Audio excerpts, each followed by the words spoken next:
नमस्कार, मी भाऊ तोरसेकर. तुम्ही बघत आहात प्रतिपक्ष. मित्रांनो,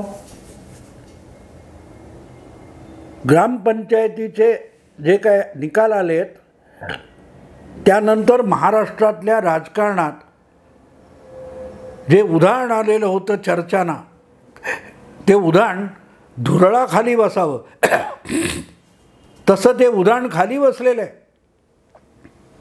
आणि काल परवापर्यंत किंवा गेल्या 2 महिन्यापासून मराठा आरक्षणाचं राजकीय भांडवल करून जे लोक उड्या मारत होते त्यांचे पाय जमिनीला लागले म्हणायचे की ते आपणच खोदलेल्या खड्ड्यात जाऊन पडले म्हणायचे, असा प्रश्न आहे.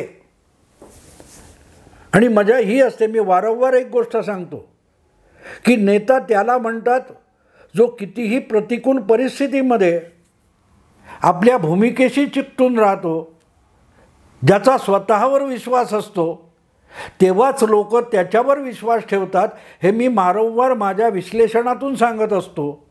आणि त्याचीच प्रचिती या निमित्ताने परत एकदा आलेली आहे. जरांगे पाटील यांचं दुसरं उपोषण जे होतं ते त्यांनी इतकं शिगेला पोहोचवलं होतं. आणि त्यामध्ये बोलताना जरांगे पाटील यांनी आपल्या उपोषणालाच स्वतः अपशकुन केला असं मी म्हणेन. याचं कारण आता जे ग्रामपंचायत निकाल आलेत त्यानंतर जरांगे पाटील यांचेही पाय थोडे जमिनीला लागलेले दिसतात. कारण कालच त्यांचं एक वक्तव्य मला ऐकायला मिळालं की मराठा समाजाचं नुकसान मराठा नेत्यांनीच केलं. खरोखरच मराठा समाज आणि मराठा आरक्षणाचं नुकसान हे मराठा नेत्यांनी केलेलं असेल तर उपोषणाच्या मंचावर अंगावर उबदार पांघरून घेऊन बसलेले जरांगे पाटील एक वाक्य का बोलले होते त्याचाही त्यांनी खुलासा करावा की एक मुख्यमंत्री आहे त्याला काड्या करण्याची सवय आहे. आता एकमेव उपमुख्यमंत्री असा होता की जो मराठा होता आणि तो आजारी म्हणून बारामतीत राहिलेला होता. आणि दुसरा उपमुख्यमंत्री मराठा नव्हता, ब्राह्मण होता. तर मग हे एक उपमुख्यमंत्र्याला काड्या करण्याची सवय आहे असलं वक्तव्य जरांगे पाटलांनी का केलं होतं? कोणासाठी केलं होतं? अजितदादांसाठी तर केलेलं नव्हतं. कारण एक मराठा उपमुख्यमंत्री किंवा एक मराठा मुख्यमंत्री असं तर बिलकुल बोलले नव्हते जरांगे पाटील. आता इथे एक गोष्ट लक्षात घेतली पाहिजे, खुद्द शरद पवार आणि उद्धव ठाकरेसुद्धा जरांगे पाटलांना भेटायला गेले, पण देवेंद्र फडणवीस गेले नव्हते. आणि दुसरं उपोषण आणि त्यानंतर जे वातावरण तयार करण्याचा प्रयत्न केला त्याचा हेतू लपून राहिला नाही. त्या बामणाला नाक रगडत इथपर्यंत आणला. हे जे दाखवायचं होतं तो त्या दुसऱ्या उपोषणाचा हेतू होता. आरक्षण हा त्याचा हेतूच नव्हता. एक तर मराठ्यांचं आरक्षण घेऊन येईल किंवा माझी अंत्ययात्रा निघेल हे दोनदा बोललेले जरांगे पाटील परत सुप्रीम कोर्टाच्या न्यायमूर्तीसारख्या तारखा वाढवून देत आहेत. त्यात त्यांनी आपल्याला मिळालेल्या लोकप्रियतेलाच जरांगे पाटलांनी चूड लावलेली आहे. कारण ते एवढी लोकप्रियता मिळाल्यानंतर राजकारण्यांच्या आहारी गेले. राजकारण्यांनी आपल्या खेळातलं एक प्यादं किंवा मोहर म्हणून जरांगे पाटलांना वापरलं. आणि एका बाजूला मराठा मूक मोर्चा, मराठा ठोक मोर्चा वगैरे ज्यांनी गेल्या काही वर्षामध्ये मराठा समाजामध्ये एक नवं नेतृत्व उभं केलं होतं, अशा सगळ्या मोर्चांच्या नेत्यांना गुंडाळून जरांगे पाटील यांना पद्धतशीररित्या पुढे आणलं गेलं होतं. आणि ज्या पद्धतीत देवेंद्र फडणवीसांना कोंडीत पकडण्याचा त्यातून प्रयत्न झालेला होता तो बघितला तर भाजपकडून असे प्रयत्न झाले असं म्हणताच येणार नाही. आणि मग कोणी केले असतील हे तुम्ही ठरवू शकता. पण आता ग्रामपंचायतीचे निकाल आलेत ते बघितल्यानंतर जरांगे पाटलांचं मराठा आरक्षणाचं एवढं हिंसक आंदोलन होऊन सुद्धा भाजप पहिल्या नंबरवर आला आणि त्याचा निर्विवाद नेता देवेंद्र फडणवीस आहेत, ही बाब जर तुम्ही लक्षात घेतलीत मित्रांनो, तर एक गोष्ट अतिशय स्पष्ट होते की ते आंदोलन फडणवीसांना नाक रगडून अंतर्वल्लीला नेण्याचं होतं. पण ते अपयशी झालं. पण नुसतं अपयशी झालं नाही, तर अशी आंदोलनं आणि असा ब्राह्मण विरोधी राजकारणाचा डाव पूर्णपणे उद्ध्वस्त करून देवेंद्र फडणवीसांनी महाराष्ट्रातलं आपलं स्थान अधिक भक्कम केलं. आणि ते अधिक भक्कम करताना या सगळ्या आरक्षणाच्या पेटलेल्या आगीत तेल ओतणारे उबाठा सेना आणि सुळे पवारांची NCP राष्ट्रवादी या दोघांनाही देवेंद्र फडणवीसांनी यशस्वीरित्या पाणी पाजलेलं आहे. हे मी कशावरून सांगतो मित्रांनो, आता ग्रामपंचायत निकालाला 2 दिवस उलटून गेल्यानंतरसुद्धा सुप्रियाताई सुळे यांची कुठची प्रतिक्रिया आलेली मला बघायला मिळाली नाही. आणि शरद पवारांची सुद्धा स्पष्ट कुठली प्रतिक्रिया समोर आलेली दिसत नाही. आणि मी एवढ्यासाठी सांगतोय की अजितदादा हे आपल्या काकांवर बाजी मारून पुढे गेलेत आणि भाजपला धडा देण्यासाठी जे काय मोठं हिंसक राजकारण किंवा आगीत तेल ओतण्याचं राजकारण सुप्रियाताई, शरद पवार, रोहित दादा करत होते, या सगळ्यांवर मात करून अजितदादांनी बारामतीमध्ये सुद्धा यांच्या राजकारणाला शह दिलेला आहे. पण गंमत बघा मित्रांनो, गंमत बघा की ते ग्रामपंचायत निकाल आल्यानंतर 2 माणसं अतिशय गप्प आहेत आणि चुप्प आहेत. देवेंद्र फडणवीस एवढं मोठं यश मिळाल्यानंतरसुद्धा ट्विटरवर त्यांनी आपलं आकडेवारीनिशी एखाद्या प्रवक्त्यासारखं मतप्रदर्शन केलं आहे. आणि सुप्रियाताई तर जवळजवळ गप्प आहेत. अन्यथा कुठे खुट्ट वाजलं तर हसत हसत आपल्या आईचे संस्कार सांगत प्रतिक्रिया देणाऱ्या सुप्रियाताई ग्रामपंचायत निकाल लागल्यानंतर गायब आहेत. हा चमत्कार नाही मित्रांनो, हा चमत्कार नाही. मराठा आरक्षणाच्या आंदोलनापासून स्वतःला कटाक्षाने बाजूला ठेवणारी पिता पुत्री ग्रामपंचायत निकालानंतर साधी प्रतिक्रिया देत नाही आहेत. राजकीय वारं बदलते असं देशाच्या आणि जागतिक राजकीय वारे यावर हवामान शास्त्रज्ञ होऊन बोलणारे शरद पवार कुठल्या कुठे गप्प आहेत. आणि पित्याची लाडकी कन्यासुद्धा ग्रामपंचायत निकालानंतर गप्प आहे, चुप्प आहे. इथे कळतं की खरा राजकारणी असतो तो आपले डाव खेळतो, पण त्याबद्दल फारसं बोलत नाही. देवेंद्र फडणवीसांनी या निमित्ताने नुसता 1 नंबरला पक्ष परत आणून दाखवलेला नाही, तर राज्यव्यापी पातळीवर डावपेच खेळण्यात आपण शिरजोर आहोत. आपण अगदी उद्धव ठाकरे आणि शरद पवारांचे पक्ष फोडतो आणि तरीही राज्यातला 1 नंबरचा पक्ष होण्याइतपत आपलं नेतृत्व समर्थ आहे हे पण देवेंद्र फडणवीस दाखवून देतात. ही बाब काळजीपूर्वक समजून घेतली पाहिजे. आणि आपण यश मिळवलं तर लगेच बघा कसे सगळे संपले अशी शेखीसुद्धा फडणवीसांनी मिरवलेली नाही. हां, पक्षाच्या प्रवक्त्याने आकडेवारी सकट प्रतिक्रिया द्यावी, तशी देवेंद्र फडणवीसांची प्रतिक्रिया ही ट्विटरवर आली आहे. ती प्रवक्त्यासारखी आहे, राज्याच्या प्रमुख नेत्यासारखी नाही, तशीच विजयी नेत्यासारखी नाही आहे. विजयामुळे किंवा यशामुळे नशा चढल्यासारखं बोलू नये, हा सुद्धा संयम देवेंद्र फडणवीसांनी दाखवलेला आहे. आणि दुसरीकडे पराभवातही आपणच कसे जिंकलोय असं सांगणारे संजय राऊत असतात. त्या पद्धतीने चालणाऱ्या सुप्रियाताई यांची देखील बोलती बंद झालेली आहे ग्रामपंचायत निकालानंतर. आणि ही गोष्ट मी इथले नाही बोलत आहे मित्रांनो, मी व्हिडिओसाठी बोलतो आहे असं नाही. गेल्या शनिवार रविवारी जयपूरला संजय दीक्षित यांनी आयोजित केलेल्या जयपूर डायलॉग्स या वार्षिक समारंभाला मी गेलो होतो.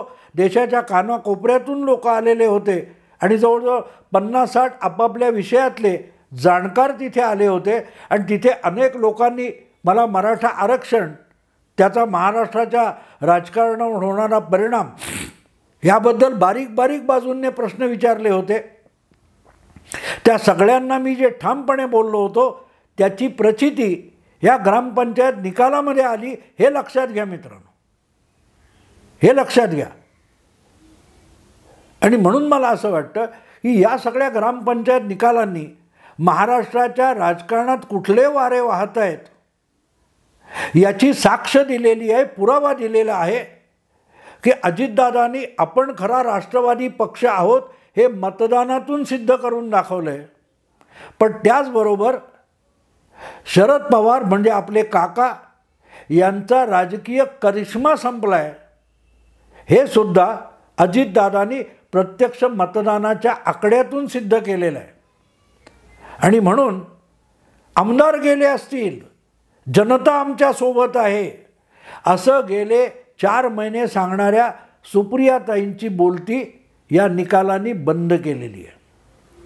म्हणून ग्रामपंचायत निकाल लागल्यानंतर सुप्रियाताई फारसं बोलू शकलेल्या नाहीत, कारण बोलायला आहे काय. खुद्द बारामतीमध्ये 32 ग्रामपंचायतीचे निकाल लागले, त्यामध्ये 75% 24 ग्रामपंचायती ह्या अजितदादा गटाने जिंकलेत.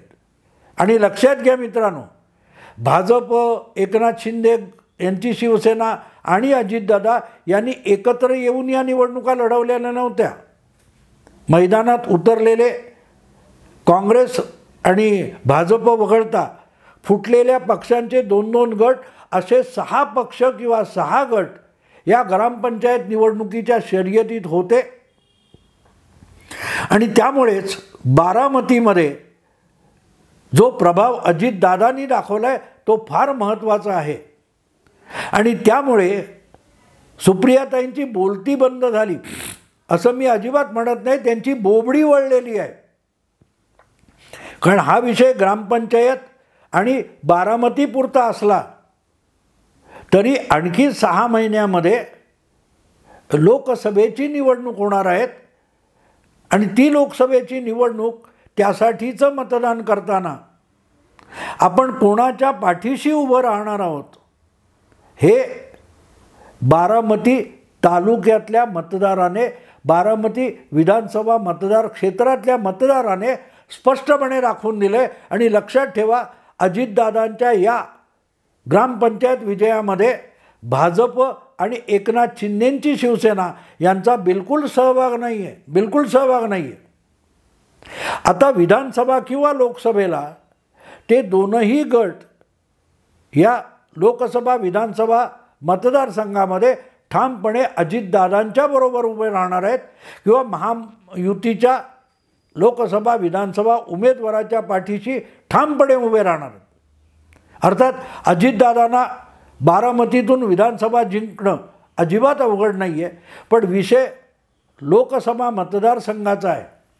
आणि त्या लोकसभा मतदारसंघात सुप्रियाताईंचा दबदबा नाही, शरद पवारांचा दबदबा उरलेला नाही,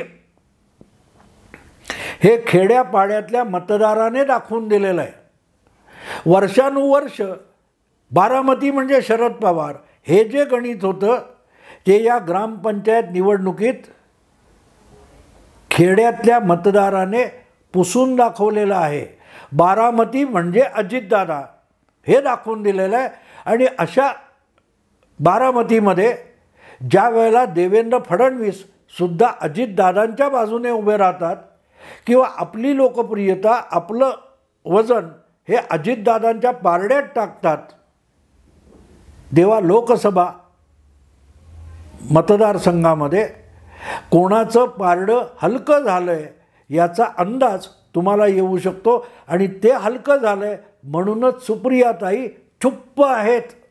बाकी रोहितदादांनी बडबडावं. त्यांच्या जामखेड या मतदारसंघामध्ये सुद्धा त्यांना जबरदस्त दणका मिळालेला आहे. आजोबाच्या मेहरबानीने आणि कृपेने नगर जिल्ह्यातून निवडून आलेले हे शरद पवारांचे नातू दिवाळी त्यांनी साजरी करावी हे संजय राऊतांच्या भाषेत बोललेले आहेत, हरकत नाही. कारण ते म्हणतात ना, हातच्या काकणाला आरसा कशाला. तेव्हा बारामतीमध्ये काय होणार आहे हे कुठच्या विश्लेषकाने सांगायची गरज नाही. स्वतः रुग्णशय्येवर आजारी असलेल्या अजितदादांनी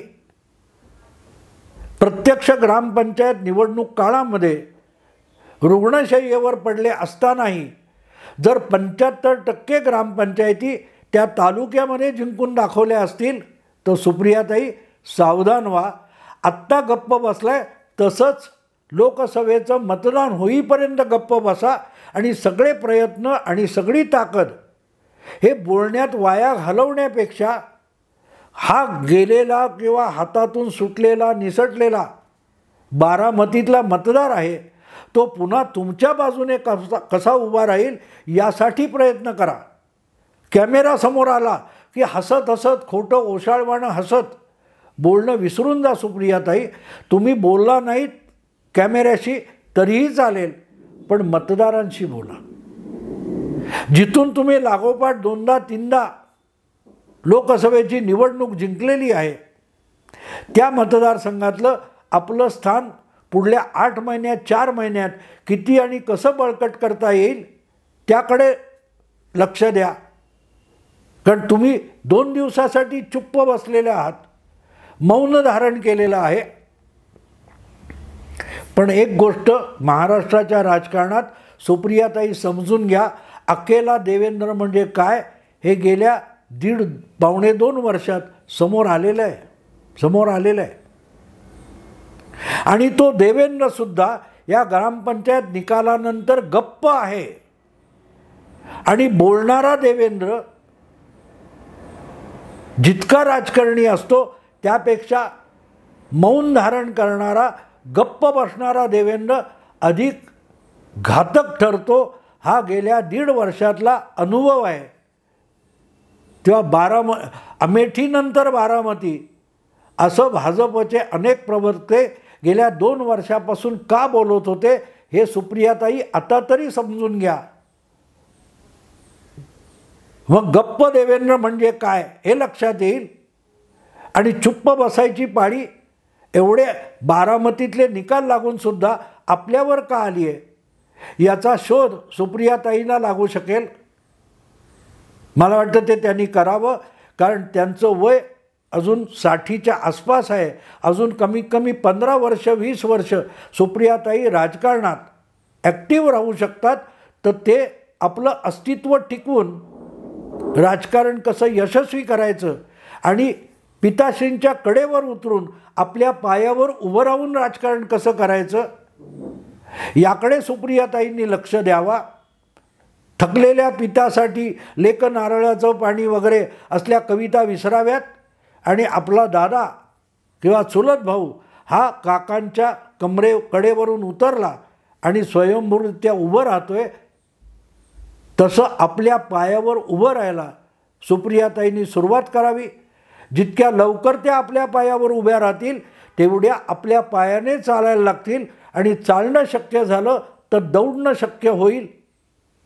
चुप्प राहण्याची गरज उरणार नाही.